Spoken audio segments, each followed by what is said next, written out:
네, 이 새벽에 하나님께서 저희에게 주신 말씀은 시편 74편 1절부터 11절까지의 말씀입니다. 제가 가지고 있는 성경으로 구약 성경 855페이지에 있습니다. 시편 74편 1절부터 11절까지 우리 함께 교독하도록 하겠습니다. 하나님이 우리 다 같이 처음부터 끝까지 함께 봉독하겠습니다.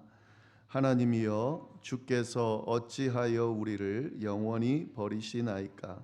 어찌하여 주께서 기르시는 양을 향하여 진노의 연기를 뿜으시나이까? 옛적부터 얻으시고 속량하사 주의 기업의 지파로 삼으신 주의 회중을 기억하시며 주께서 계시던 시온산도 생각하소서. 영구히 파멸된 곳을 향하여 주의 발을 옮겨 놓으소서. 원수가 성소에서 모든 악을 행하였나이다. 주의 대적이 주의 회중 가운데에서 떠들며 자기들의 깃발을 세워 표적으로 삼았으니 그들은 마치 도끼를 들어 삼림을 베는 사람 같으니이다. 이제 그들이 도끼와 철퇴로 성소의 모든 조각품을 쳐서 부수고 주의 성소를 불사르며 주의 이름이 계신 곳을 더럽혀 땅에 엎었나이다. 그들이 마음속으로 이르기를 우리가 그들을 진멸하자 하고 이 땅에 있는 하나님의 모든 회당을 불살랐나이다. 우리의 표적은 보이지 아니하며 선지자도 더 이상 없으며 이런 일이 얼마나 오래는지 우리 중에 아는 자도 없나이다. 하나님이여 대적이 언제까지 비방하겠으며 원수가 주의 이름을 영원히 능욕하리이까? 주께서 어찌하여 주의 손 곧 주의 오른손을 거두시나이까? 주의 품에서 손을 빼내어시어 그들을 멸하소서. 아멘. 네, 오늘 시편 74편 말씀인데요. 함께 나눌 말씀이 아삽이 지은 시입니다. 그리고 여기 보면은 아삽의 마스길이라고 되어 있는데 이 마스길이라는 것은 교훈시다 이런 의미입니다. 그러니까 묵상할 만한, 깊이 생각할 만한 그런 교훈적인 시다 하는 의미가 바로 마스길입니다.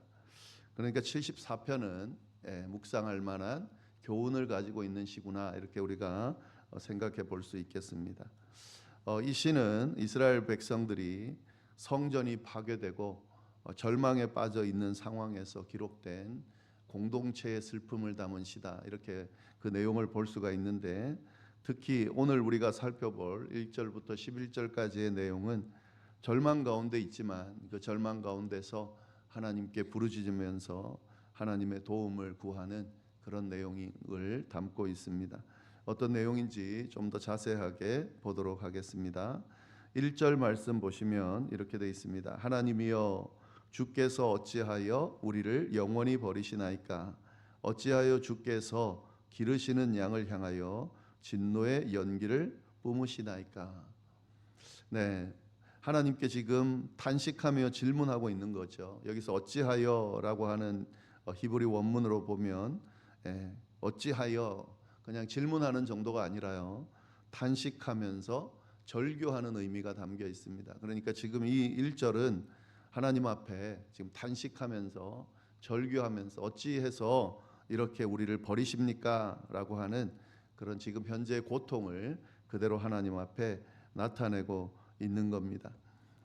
그런데 오늘 말씀을 잘 보시면 1절 말씀을 잘 보시면은 하나님이여 하고 그리고 어찌 저희를 버리십니까? 어찌 저희에게 진노를 진노의 연기를 뿜으시나이까? 이렇게 이야기하고 있습니다. 그래서 1절 말씀은 하나님 앞에 하나님 어찌해서 이렇게 버립니까? 원망하는, 탄식하는, 절규하는 그런 내용을 담고 있지만 결국 하나님을 향해서 탄식하고 절규하고 있다라고 하는 사실이죠. 하나님이여 이 말은 내 하나님이다. 내가 믿는 하나님이다. 나를 섬기는 나를 내가 섬기는 하나님이다, 나를 돌보시는 하나님이다 라고 하는 그런 의미가 있는 거죠. 그러니까 원망하고 있지만, 탄식하고 있지만, 절규하고 있지만, 그러나 지금 하나님 앞에 기도하고 있다라는 것을 이 1절이 분명히 보여주는 거죠. 신앙인들이 가져야 될 아주 중요한 자세 중에 하나가 바로 이겁니다. 우리가 신앙생활 하다 보면, 또 인생을 살아가다 보면 고난 가운데 있을 수가 있습니다. 또 이해되지 않는 상황 가운데 처할 수가 있습니다. 그래서 하나님 앞에 원망이 나올 때가 당연히 있죠. 탄식이 나올 때가 있죠. 하나님이 살아계시다면, 우리를 돌보신다면, 사랑하신다면 어찌 우리를 이렇게 이런 고난 가운데 있도록 내버려 두십니까? 또 이런 고난 가운데로 우리를 몰아가십니까? 라는 그런 원망이 나올 때가 있습니다. 분명히. 그러나 신앙인의 올바른 자세는 그럼에도 불구하고 그 하나님은 나의 하나님이고 우리가 믿는 하나님이다라고 하는 그 신앙을 버리면 안 된다고 하는 거죠. 신앙생활할 때 가장 위험한 건 뭐냐면 사실 고난 자체보다 그 고난 때문에 하나님과의 관계가 깨지게 되는 경우가 가장 위험한 거죠. 힘든 일 있고 어려운 일 있을 때 하나님의 존재를 인정하지 않고 부인하게 되는 것, 그것이 바로 신앙생활을 할 때 있어서 가장 좋지 않은 그런 모습입니다. 아무리 큰 고난이 있다 해도, 아무리 이해할 수 없는 상황 가운데 처한다 해도, 그럼에도 불구하고 하나님은 나의 하나님, 구원의 하나님, 천지를 지은 하나님이라고 믿고 고백할 수 있는 것, 그것이 바로 믿음이죠. 이런 진정한 믿음이라는 것은 이해할 수 없는 상황에서도 믿을 수 있는 것, 붙들 수 있는 것이 진정한 믿음이죠. 지금 이 시편 기자는 1절 이후에 자신의 어떤 상황을 정말 있는 그대로 솔직하게, 마치 하나님이 자신을 버린 것처럼 그렇게 원망하며 이야기하지만 하나님이여 라고 시작하고 있다는 것을 우리가 기억하면서 이 말씀을 좀 잘 봐야 되겠습니다. 그렇게 시작을 합니다. 하나님 어찌해서 저희를 영원히 버리십니까? 어찌해서 진노의 연기를 저희를 향하여 뿜으십니까? 라고 그렇게 이야기하면서 그 시편을 시작을 합니다. 그런데 하나님이여 라고 시작했고, 또 2절 보시면은 그 다음에 이어질 그 원망의 이야기 전에 2절의 내용을 좀 보시면 이런 고백을 합니다. 옛적부터 얻으시고 속량하사 주의 기업의 지파로 삼으신 주의 회중을 기억하시며 주께서 계셨던 시온산도 생각하소서. 지금 전체적으로 원망의 내용인데 가만히 보면 굉장한 믿음을 가지고 이야기를 하고 있습니다. 이 2절은 하나님께서 베푸신 과거의 그 은혜를 지금 고백하고 있는 거죠. 옛적부터 얻으시고 속량하사, 이게 무슨 말입니까? 출애굽의 역사죠. 그때 종살이에서, 애굽의 종살이에서 해방시켜 주셨던 그 구원의 역사를 이야기하는 겁니다. 그때 하나님께서 우리를 애굽의 노예로 있을 때에 속량해 주신 그때를 생각하십시오. 지금 제일 마지막에 생각하소서 이렇게 돼 있죠. 여기서 생각하소서는 기억해 주십시오. 잊지 말아 주십시오. 그런 일이 있지 않았습니까? 그걸 베푸시지 않았습니까? 라고 그렇게 확인시켜 주는 그런 표현입니다. 생각해 주십시오. 옛적부터 얻으시고 속량하신 그것을 생각해 주십시오. 또 주의 기업의 지파로 삼으신 주의 회중을 기억하여 주시며 구원하여 주신 당신의 백성들을, 당신의 회중들을 기억하여 주시며 주께서 계시던 시온산도 생각하소서. 멸망되기 전에, 파괴되기 전 그 주님이 임재하시던 예루살렘, 그래서 그 주님의 임재하심 가운데 은혜가 베풀어지던 그 시간, 그때를 주여 기억하여 주십시오. 지금은 비록 주님이 우리를 버리신 것 같지만 주여 과거에는 우리를 버리지 않으셨지 않았습니까? 붙들지 않았습니까? 그때를 생각하여 주십시오 라고 지금 기도하면서 하나님 앞에 이야기하고 있습니다. 이것도 마찬가지입니다. 하나님과의 관계를 잃어버리지 않으면서 변하지 않는 하나님의 그 성품, 행하신 은혜를 기억하면서 하나님 앞에 간구하는 자세가 아주 중요합니다. 비록 지금은 함께하지 않는 것 같지만, 비록 지금은 우리를 도와주지 않는 것 같지만 과거에는 도와주셨거든요. 과거에는 역사하셨거든요. 그렇다면 그 하나님의 성품과 그 마음이 여전히 지금도 있을 거라는 거죠.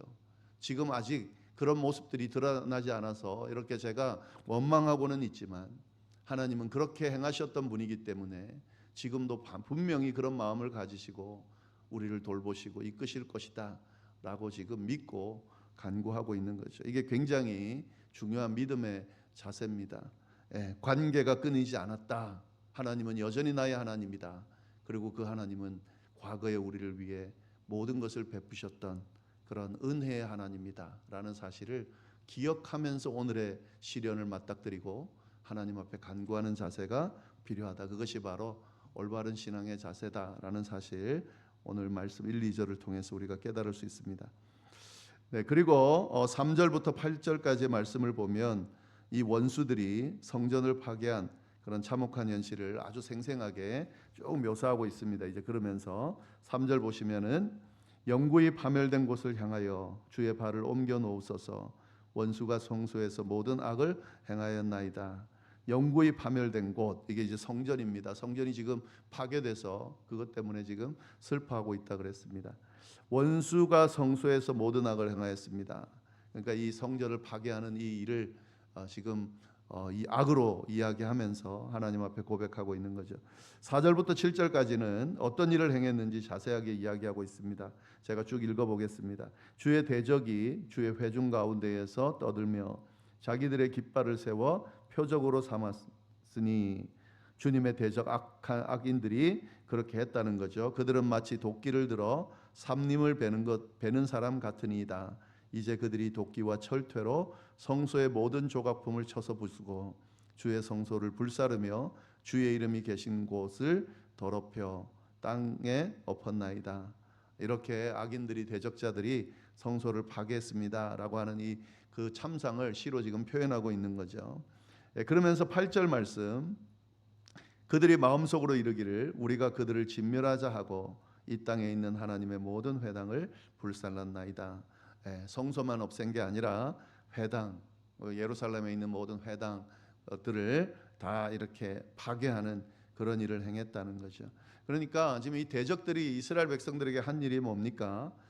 성소를 파괴하고 회당을 파괴하고 그리고 하나님을 향한 신앙을 파괴하고 사람들을 죽이고 또 심지어는 하나님도 모욕하는 그런 일들을 행했다라고 지금 이야기하고 있습니다. 지금 하나님 앞에 이 참혹한 현실을 그대로 다 솔직하게 고백하고 있죠. 이것도 굉장히 신앙인으로서 중요한 자세입니다. 하나님 앞에는 못 구할 것이 없죠. 솔직하게 구하는 것. 하나님 앞에는 뭐 고고한 척할 필요도 없습니다. 부정할 필요도 없습니다. 있는 그대로 인정하면서 하나님 앞에 고백하는 것, 굉장히 중요한 자세입니다. 하나님이 그 마음을 다 아시죠. 그 고백하는, 탄식하는 그 현실, 안타까운 현실을 고백하는 그걸 다 하나님이 아십니다. 그렇기 때문에 하나님 앞에 있는 그대로 고백하면 하나님께서 그의 마음을 이렇게 보듬어 주시고 또 해결해 주신다 하는 거죠. 시편 기자는 하나님 앞에 가감 없이 솔직하게 자신의 마음과 상황을 그대로 이야기를 하고 있습니다. 네, 그리고 이제 9절부터 11절까지는 이런 일들로 인해서 그의 마음이 어떤지를, 그 절망적인 그 마음을 그대로 다 표현하고 있습니다. 9절 보시면 우리의 표적은 보이지 아니하며 선지자도 더 이상 없으며 이런 일이 얼마나 오래는지 우리 중에 아는 자도 없나이다. 지금 일어나는 이 시련에 구원의 표적도 보이지 않고 선지자, 그에 대해서 좋은 이야기를 하는, 그런 안심할 수 있는 이야기를 하는 선지자도 없고 또 이것이 언제까지 될런지 도무지 알 수도 없다라고 지금 이 절망적인 이야기를 하고 있습니다. 10절 하나님이여 대적이 언제까지 비방하며 하겠으며 원수가 주의 이름을 영원히 능욕하리까. 이런 모습이 언제까지 가겠습니까? 라고 이야기를 하고 있는 거죠. 11절 주께서 어찌하여 주의 손 곧 주의 오른손을 거두시나이까. 주의 품에서 손을 빼내어시어 그들을 멸해 주십시오. 그 상황에 대해서 간절하게 이야기하고 있죠. 어떻게 주님의 오른손을, 우리를 보호하는 손을 거두십니까? 도리어 그 품으신 손을 빼내서 이 원수들을 좀 멸해 주십시오 라고 지금 기도하고 있습니다. 지금 하나님은 전혀 지금 이런 어떤 상황들에 반응하고 있지 않은 것 같아요. 지금 성전이 파괴되고 하나님의 이름이 능욕당하고 하나님의 백성들이 고난 가운데 있는데도 하나님 앞에 이렇게 고백하는데도 하나님은 여전히 아무 답이 없으시고 이 악인들은 그대로 마치 승승장구하는 것처럼 하나님의 백성들을 지금 유린하는 그런 모습을 보여주고 있습니다. 그런데 이 말씀을 좀 깊이 들여다 보면은요, 하나님이 침묵하고 있음에도 불구하고 이 시편 기자는 뭘 하고 있습니까? 그대로 하나님 앞에 하나님이 침묵하시든 아니든 기도를 멈추지 않고 있다라고 하는 사실을 우리가 좀 잘 봐야 됩니다. 이 시편 기자는 비록 우리가 겉으로 보기에는 하나님을 원망하고 있는 것 같지만 시편 기자는 끝까지 하나님을 지금 신뢰하고 있는 거죠. 하나님이 아니면 이 상황에서 건져줄 분이 없다고 믿는다고까지 볼 수 있습니다. 하나님이 침묵하셔도 끝까지 하나님 앞에 자신의 이 모습을, 마음을, 또 이 상황을, 공동체 상황을 이야기하면서 기도하고 있다라고 하는 겁니다.